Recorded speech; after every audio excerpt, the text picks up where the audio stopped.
Hey guys, this is Brittany with Post Point Closings, and today we are going to be talking about seller information sheets. Seller information sheets are exactly what they sound like. It is a sheet that you would give to your sellers to fill out about their listing. It not only comes in handy when marketing the property, but it also can be very useful information to your potential buyers. So this form itself, as you can see, has things on here like the property address, utility information, the age of the roof, types of appliances.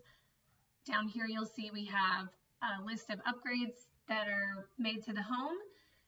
As a listing manager, this is something that I use for all of my listings that I'm working on. I have this sheet uploaded into my e-signing system, and it's the very first form that I would send out to the sellers to fill out. You can go in as in-depth with this as you want to, but personally I try to keep it pretty simple as to not overwhelm the sellers. I try to keep it to about one page.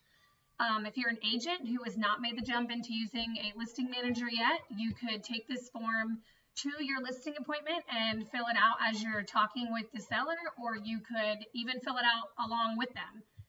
If you don't want to do that, you could also just send this form through the e-signing system when you send your listing documents. So with all that being said, let's go ahead and get started on how to make it. It's very, very simple. I simply used a Word document for this one. I just typed in all this information. Seller information sheet. This information will be used to help you to sell your home, provide helpful information to your buyers. And then here I just put in everything I wanted to be addressed. So the property address, this could be auto-filled through your e-signing platform. HOA name, phone number, and a yearly amount. This has been so incredibly helpful. I'm sure, as a lot of you know, if you are a listing manager or an agent, sometimes it can be very difficult to get HOA information. Your hope is that your seller would have it. So to ask them to fill this out ahead of time just saves you a ton of time instead of having to hunt that stuff down. Again, we have homeowners insurance, flood insurance, electricity, so utility providers all here. We have the age of the roof, age of the HVAC, age of the water heater, the fuel tank, and any upgrades. The other thing that I would like to add into here, I love whether or not it's sewer or septic, because as a listing manager, I do actually go and provide or look for the septic permits on all my listings just to have that as an added bonus, again, to potential buyers. So if I know that this property has a septic system, I know that I need to request it. So I did this, and then I also added our logo at the top. So if you're using Microsoft Word, you can double click up here, and this is actually the header. And what you can do is you would just go, let's delete this. You just go to insert picture from my device, and then I use my logo. If you have a brokerage logo, you can add that in, but I have my own personal logo. So I go here to Post Point Logos, Web Use, and I just simply add in my logo.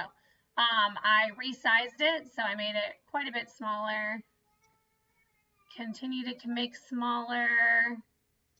And then, I don't know if that's even small enough, but you get the idea. Go to home, press center. Oops. So you make sure it's all nice and centered. I probably make that a little bit bigger, but nonetheless, however you need to make it fit. When I did this, I also went ahead, I made sure to add about, like for the line spacing, I try to use 1.5 lines. When you go into your e-signing system, obviously you're going to add text boxes into this PDF so that you can go ahead and have them fill it out, which I'll be using Dotloop when I show you, but whatever e-signing system, it's the same. So I would go ahead now and download this or save this Word document. And then we're going to go to good old Google. And I'm going to type in Word to PDF, because in order to make this an e-signing document, it has to be in PDF form. So I always use small PDF for everything.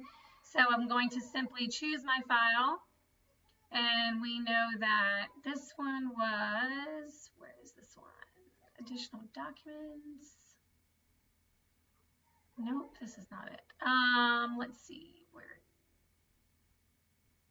Let me go ahead and go back. Let's save this into the right folder.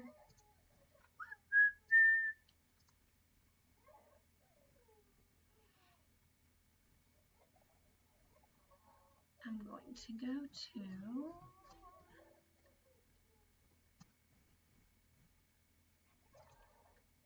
seller information sheet. So then we're going to do this, save. All right, let's try that again. I'm going to go to Word to PDF. There it is. Now watch this, it's magic. Ta-da!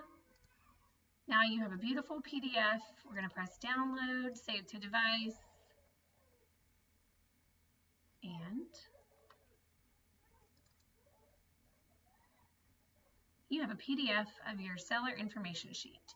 So then simply I would go to whatever your e-signing platform is. Again, mine is .loop.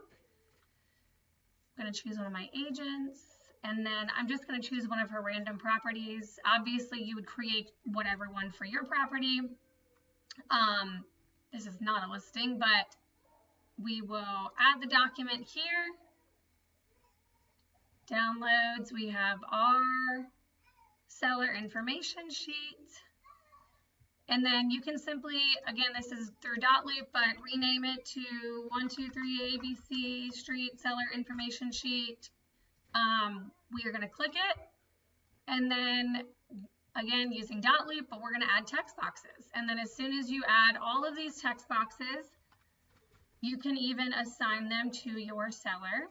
So we would assign it to whoever your seller is, and then we can share it with them. Again, feel free to send it through your e-signing platform, or you can simply take it with you on your listing. I have had a lot of success with the seller information sheet. It has been very useful when creating descriptions for my properties, and it's also been very useful when buyers agents ask for utility information or any information about the property. I can simply just send this right over to them when I'm working on a closing for a property. Well, I hope this was helpful, guys, and that is going to be it for today. I hope you're encouraged to start utilizing the seller information sheet in your business. If you have any questions or comments, feel free to leave them down below. And don't forget to subscribe so you can stay up to date on all the tips and tricks we have to offer. We'll see you next week.